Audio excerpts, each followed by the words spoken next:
Today it's the Pro Customer course about upsells and renewals.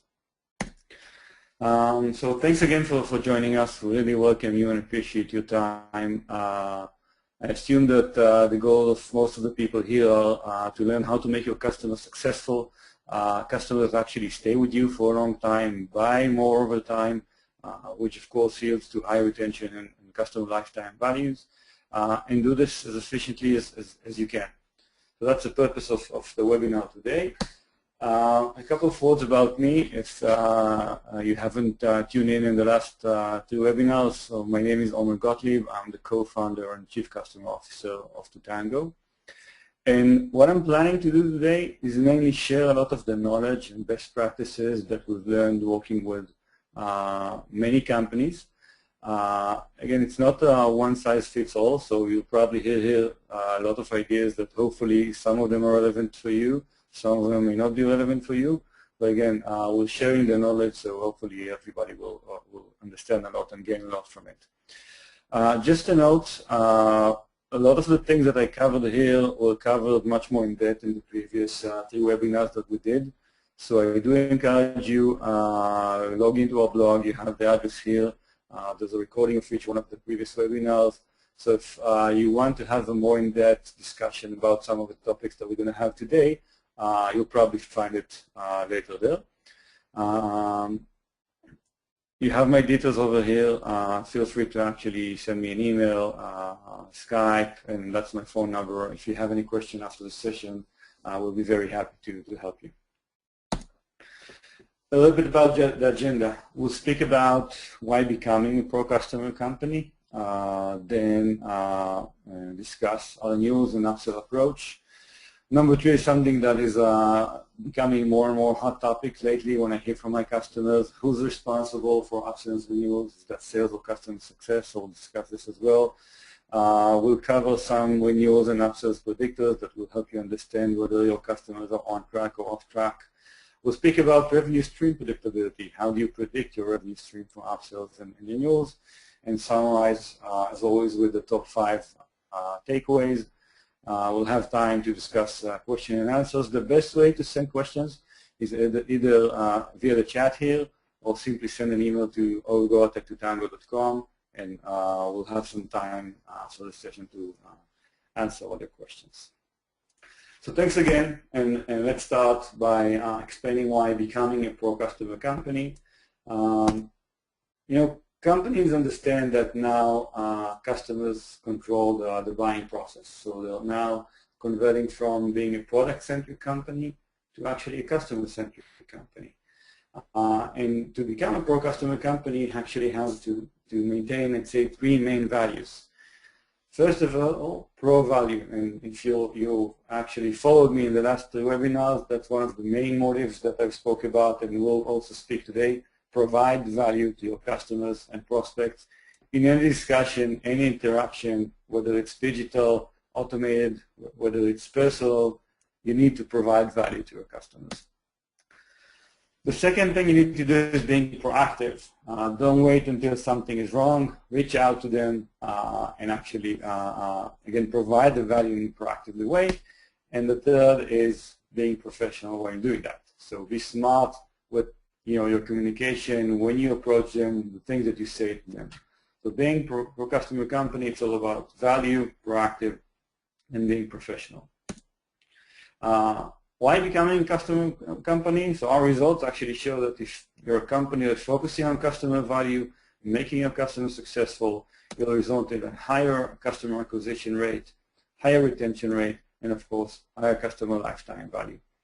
These are some of the numbers and ROI that we got from our customers, and I'm assuming that you're going to have your own numbers, but ideally, the only way to win, the only way to actually increase revenue is by being a pro-customer company. So this is actually the last piece of a 4 webinar series that we've done.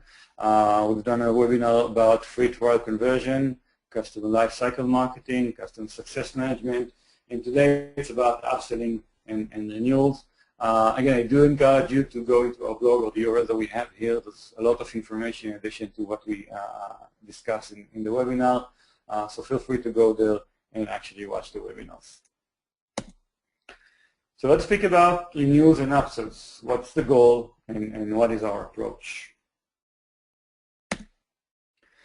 The goal, as started at the beginning, is you want to make your customers successful and focus on customers that stay with you a longer time. The longer they stay with you, ideally they'll buy more. And of course, you need to do that in the efficient, as much as efficient as you can. High retention rate, high customer lifetime value. That's the goal of retention, upsells, renewals. But the truth is that you're no longer controlling the process. The customer is actually in the drive seat. Customer controls the process. He can decide to leave you. Usually he won't even let you know about it.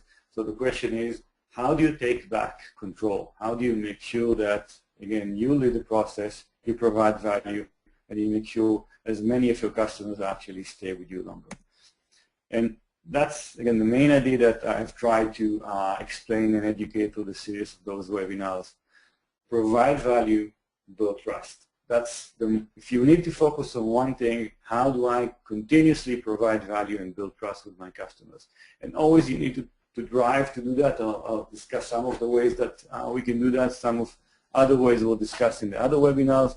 But if you drive to provide value, all the other will get there. Renewals, upsells, and by the way, public endorsements, which is also very important, they will follow. As long as your customers will actually feel that you're providing them with value on an ongoing basis. It's actually our motto, to give to get. That's how to beat competition. Eventually, if you don't have a competition right now, you will have it, and it's not going to be a feature-by-feature comparison. It's about who's the company that is giving me more, giving you more to better service, better insights, better product, of course. So as much as you give value to your customers, that's the way to beat competition. On a disclaimer, I would say that even this webinar is one of our ways to provide value, even to people that aren't customers. So in this webinar, we have customers that are attending, but also prospects, and we're happy to share this knowledge for free for everyone. So provide value, build trust. And the second thing is that you have to understand that your customers actually are going through a life cycle journey. And you have to treat them differently because, at the start, they're actually trying to onboard you. They need to get to first value. And there's, I'd say, there was a big discussion about what is the first value, how do you define it, and how to monitor it in two of the previous webinars. So I won't focus on this right now, but you need to make sure that you understand and document your customer lifecycle journey. You're going to have many types of customers, even maybe a different type of products, and each one of them will behave differently throughout the different lifecycle stage. They're going to have to get to first value, and they're going to have to decide to grow in usage, in functionality, in users, of course, and along the way they can always decide not to do that for many reasons, and like it or not, usually they're not going to tell you about it. So you need to have a mechanism or a system or process that will help you document the lifecycle journey and make sure you understand who's on track and off track so you can actually take action. Whether you do this with Totango, whether you do this by yourself, one of the most important things to understand if you really want to provide value is that there are different lifecycle stages, and each one of them you should expect different behavior, and customers expect different values to get out of there. You need to actually be able to map the customer lifecycle journey and take action really based on that. Again, if somebody needs more information about it, the first webinar about free trial conversion and third webinar about customer success management covered a lot of the aspects over here. So provide value, map and understand the customer lifecycle journey. And then actually understand that not everyone is the same. You cannot treat your entire customer base in the same way. And you're going to have to find ways to segment them. Segmentation is probably, I'd say, a combination of many things. It's a combination of lifecycle stage. It's a combination of the type of the customer. For example, big customers probably behave differently than small one. You're going to have different business process. And you're going to have different monitors and parameters to take a look at the health of each one of them. part of the methodology in Totango is actually the ability to help you segment your customer base. This is something which is very generic, so I assume it's applicable to as initial segmentation to most of you guys. So for example, what we do is segment customers to people that never really completed onboarding, people that did complete onboarding, did get to a value point, but there was a sudden decline in usage. These guys should get, your team should get an alert immediately when this thing happened. The third segment is people that are actively using your application. They do see value, but you know, it's, I would call it enough value. It's an okay level. And your goal is actually to identify those three buckets, three segments, and push them to be the fourth one, which is your advocates, people that are highly utilizing you, covering many of the features that you have, really active, inviting other people. If you get as many of your customers there, these are the people that will easily renew, they'll easily upsell, and they'll actually refer more customers to you. So you need to provide value, you need to understand different lifecycle stages, and you need to be able to understand the different segmentation of your customers and build your actually business process really based on that. If you identify somebody that never really completed onboarding, you should probably run different communication, different business processes to this bucket, for example, people that are actively using you. These guys, they need help. They need immediate help, and you need to make sure that you restart the onboarding phase with them. These guys, well, they know what they're doing, but they will be very happy that you can call them or email them and say, hey, I've noticed that you're actively using this, but did you know that if you're using the executive reporting dashboard, for example, you get a much better ROI, and here's a video that actually show you, or let me show you to do that. So again, providing value by approaching them with the right context at the right time.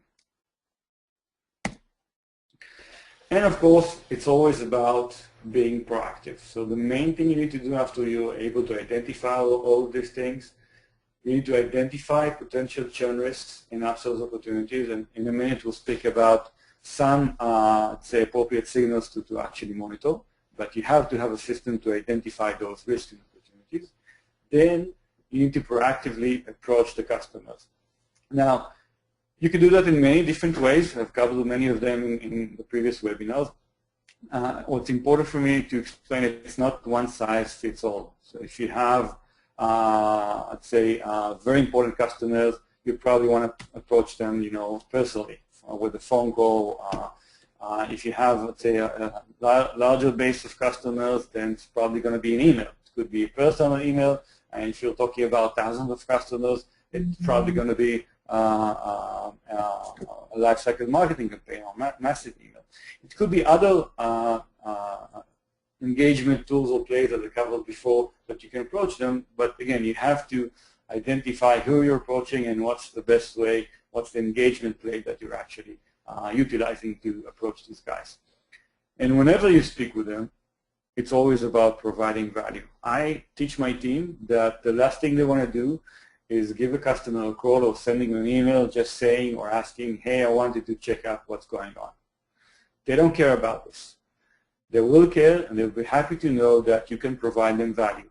And value, these are some examples, but you could offer some training about, advanced modular functionality that you have. You could share data insights that you have. If you're a database or let's say data service and you can find some gold in the data, call your customers once a month, say, hey, I've looked at your data or analyzed your data. I found those interesting things. That's the way to provide value. You can share industry data, benchmarking. Companies in a similar vertical like you, this is what they've done. Or this is, their data. The time that it takes to convert is 3 days for a company at the help desk industry, for example. You can share case studies. You can share best practices. So there's a lot of things that you can do with an account, even if everything is all right there. So don't call to actually say, I just want to check up. Call and provide value all the time. So either you call because you identify a risk, and of course you have to build a get well plan for this, or you call simply to say, I'm just checking up, but don't say I'm checking up, just provide value. Hopefully this will give you some ideas to, again, what are the things that you want to share with your customers. So being proactive. So who's responsible? Actually, that's a very hot debate and topic that I'm hearing from many of our customers lately. Who owns renewals and upsells? Is it sales? Is it customer success? Who reports to who?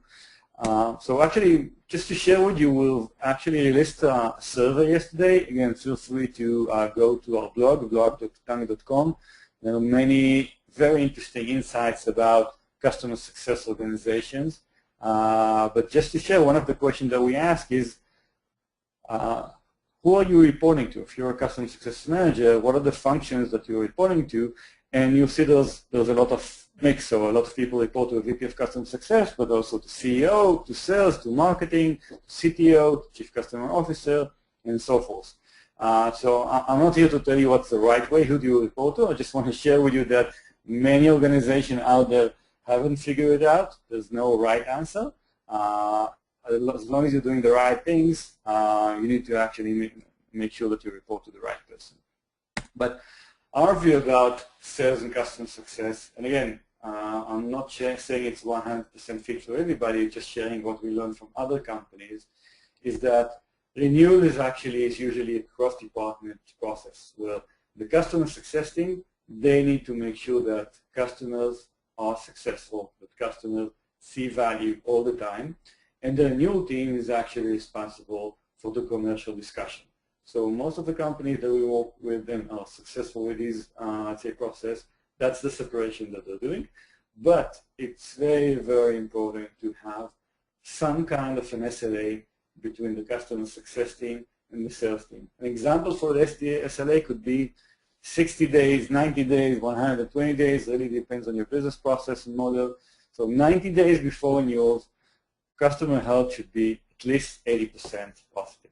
Again, that's one way to measure it. You can measure it in different ways, but the last thing they want to do is that the renewal team will get accounts that are in bad health because they're not going to renew. If you are able to identify if somebody is actually in a bad health, then approach them much before those 90 days. So if you are actually utilizing cross-department process, which again, that's one of the best practices to recommend, first of all, have an SLA between the customer success and the renewal teams. The second thing that you need to remember is visibility to everyone. Everyone in the renewal teams and everyone in the customer success team must have visibility about the entire status of the customer. What's their health? Don't forget the contract value, the terms, the product that they purchased, what the things that they've done lately. And the best practice would be that everybody, customer success and sales team, should be exposed to this data because then you can really decide things based on data and not just based on assumptions. For example, we do encourage the renewal teams, whether they report to the sales team or the VP of customer success, whenever there's an account that is in bad health, it's not just the customer success team job to make sure they're getting back to good health. It's a joint effort. So everybody needs to be aware about the status, the commercial thing, the commercial terms, and of course the product that they purchase. So hopefully this gives you some kind of an answer about whether sales or customer success needs to run this process. Let's speak about some renewals and upsells predictors. Again, these are just examples that we found from our customers. I'm sure you're going to have many other things, but just to get you started to think. So we start with the negative things. What are the things to monitor that could be renewal risks? These are the things that if you identify them, it's probably a risk factor. I'm not saying that if you identify them, then somebody will leave, but this should actually ring all the bells. It's actually, when you do identify somebody like this, do something. Approach them, have a get well plan, and start working to make sure that there isn't any problem. So the first thing is actually usage drop. So we have very clear indicators that usage is an amazing indicator for value, an amazing indicator for customer engagement. If you monitor and track how customers are using your product and you identify usage, that's a red sign. Do something now. Now the usage could be in the account level, so the entire account is actually reduced the usage, but it could be in number of users. So it could be a situation like you still have 5 champions that are actually active using you, but it's only 6 users out of 80. So these kind of thing you need to monitor. The second thing is not covering functionality. For example, they're just using 15% of the product. So whether they're active there or not in the 15% of the product, not covering the functionality is a red sign, because when they're going to about to renew, actually somebody will probably say, hey, we're just using a small fraction of your product. I'm not sure there's a value. You don't want to be there, identify this, and mitigate it when it happens. Other things that aren't necessarily usage related, but could lead to churn, and again, the purpose is that you need to be proactive and approach whenever this happens. For example, an admin change. Usually you work with customers, they have somebody, a champion or admin in charge of their system and the customer. Sometimes when an admin change, either knowledge is lost and the new admin doesn't know how to operate your new system, and again, it could lead to problems and churn, or he's used to another system and will try to actually bring in a competition. So if you are able to identify whenever there's an admin change, again, be proactive, approach the customers. Congratulations of being the new admin. This is what I can help you, I can teach you, and share with you. It's also about, I'd say, identifying that there was no interaction in the last 3 weeks, 3 months. Again, really specific to your business model, but best practices, if you didn't have any conversation, again, phone call or an email or something with your customers for a long period of time, that's a red sign. Be proactive, approach them again, and do something with it. Another signal to monitor is support tickets. For example, if they're now opening a lot of support tickets about bugs, that's a red sign. If just opening a lot of support tickets about feature requests, maybe that's an opportunity to, again, monitor these kind of things and be proactive whenever these things happen.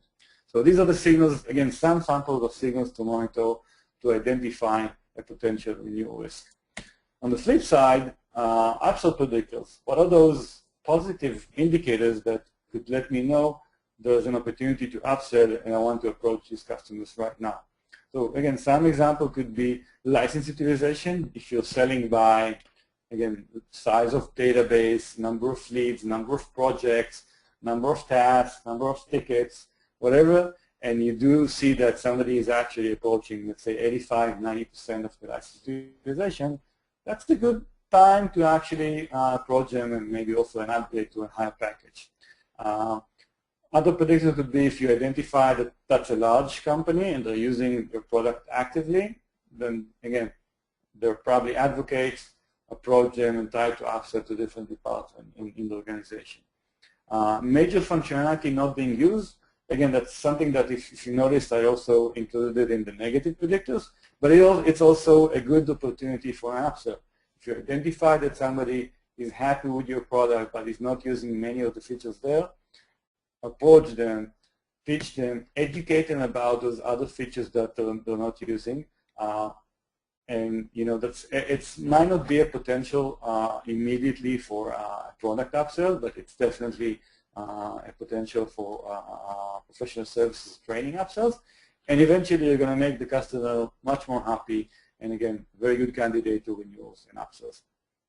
It's also about business case change, as I said before, the admin change. If you do identify that, they're inviting new people, or changing admin and things like that, maybe something has changed there, and you can approach them and again learn about the new needs, new requirements, and instead of getting into a crisis, actually convert this into an opportunity and try to upsell more services or more product. But one of the most important things about Upsell Predictor, it's about being smart. Don't do that for somebody that just started. Make sure that they're established. And again, established could be based on milestone, or it could be based on specific time frame. But approach your customers for an upsell only when you see that they're in good health and established. If somebody is having problems with your service, don't approach them for upsell. Approach them immediately, but First, to make sure that you provide value, get them back on track, and then an upsell opportunity will probably occur later. One of the last items I wanted to discuss today is about revenue stream predictability. So how to build a predictable renewal model. It's all about making sure that, X weeks or X months before, days before renewals, customers get there with a very good health. If 60 days before they're about to renew, they're very happy, then the renewal team shouldn't have to have a difficult task. It should be a very easy task to renew, and you'll be able to predict your, again, renewal sales. So the trick to do that is, again, identify early signs of potential risk. Don't wait for those 60 days. Whenever it happens, be proactive. It's much easier to get them on track when something happened, other than let them, stay in the same situation for about 3 months and then approach them. So identify early signs of potential risk. The second thing, of course, is, again, segment those customers based on stage, based on customer type and size, and I'd say architect your business processes and prioritize this process really based on this. So in Totango, we have completely different process for customers that are onboarding, and completely different process for customers that actually are established or ongoing, and of course VIP customers get different treatment. So again, combine those things so you'll be able to actually build the right model. Should actively monitor every time what's happening about customer health, license utilization, product coverage, and I covered many of the things before. So actively monitor, be there always, and then define the model. The model will be that, again, X months or weeks before renewal, they need to be in a specific health. Don't forget onboarding parameters. Onboarding, I'd say success or failure is a very, I'd say, strong indicators for renewals later. So it's critical to predict whether actually somebody is going to renew based on their onboarding process. So 2 parameters that you want to implement right now. This is the health of your customers after an onboarding process, and this is the health of your customers, let's say, again, 60 days or 90 days before renewals. If you're just able to actually define and track those parameters, you can much easier now predict your renewal model. If most of your customers are in good health after onboarding and 60, 90 days before renewals, you're on a very good track to renew. If you identify problems immediately after the onboarding process, then fix them, or again, you'll notice that you're going to have a higher churn risk. So again, the idea is that model this, and to implement this, identify the early signs of risk based on segments, and actively monitor to make sure that you get the numbers and be proactive in time. And then, of course, it's using the right dashboard. Now, I'm going to share with you some of the dashboard that we've built and our customers built. I'm not saying there's one right dashboard. Each company should actually build their own dashboard that fits their business process. But just as an example here, we do see a dashboard that actually focuses on different lifecycle stages like onboarding customers, established, and risk, of course. And here's about renewals. So I do get an understanding how many accounts are about to renew, how much value is there, but also what's their health. So I know, for example, that I'm risking here almost $87,000 because this account is in poor health. Most of the chances that they'll not renew. Well, I'm in good shape because my biggest account right here are in good health, and I'm probably and they're about to renew in about a few weeks. So I'm probably in a good situation over there. So that's, again, one example of a dashboard. Don't forget to have an overall view and then break down by team. So here, for example, I can identify the overall status of my customers. Again, that's also a good predictable parameters for renewals. So I do see that 65% are in good shape, but 20% are in poor shape. I'm risking now 20% of my renewal stream in the next 3 months. And also break down by success manager. If you do have a team of more than 2 people, then I do encourage you to actually monitor and analyze the performance of each one of your team members. So again, you can take action with any one of them and improve the things that they can actually do. So overall view and breakdown by team. It's also prioritizing the important accounts. I mean, we all know the reality You probably have more accounts that you can handle. The one that you need to approach first, or the one that actually brings you more value, either strategic or money-wise. But that's an example of one of our customers that actually prioritizes customers 1, 2, 3, and actually took action based on that. But again, don't forget, it's also about understanding the different life cycle stages and health, and that's an example of another customer that actually combines a health score with the life cycle stage, and this actually dashboard overview helps him to understand the status of each one of his customers, but really, again, based on the stage that they're at right now. So again, many dashboards, many reports you can build. I'm more than happy to have another discussion with all of you guys there and give you our tips about creating the right dashboard. Hopefully, the one that I shared with you right now will give you a good starting point. So, I'll summarize with the 5 main takeaways that I want you to take from this webinar. What do you need to remember? Number 1, for all webinars, everything we do, and I preach you everything that you need to do with your customers. First, always provide value. The second thing is be proactive, be smart. Don't wait till something happens.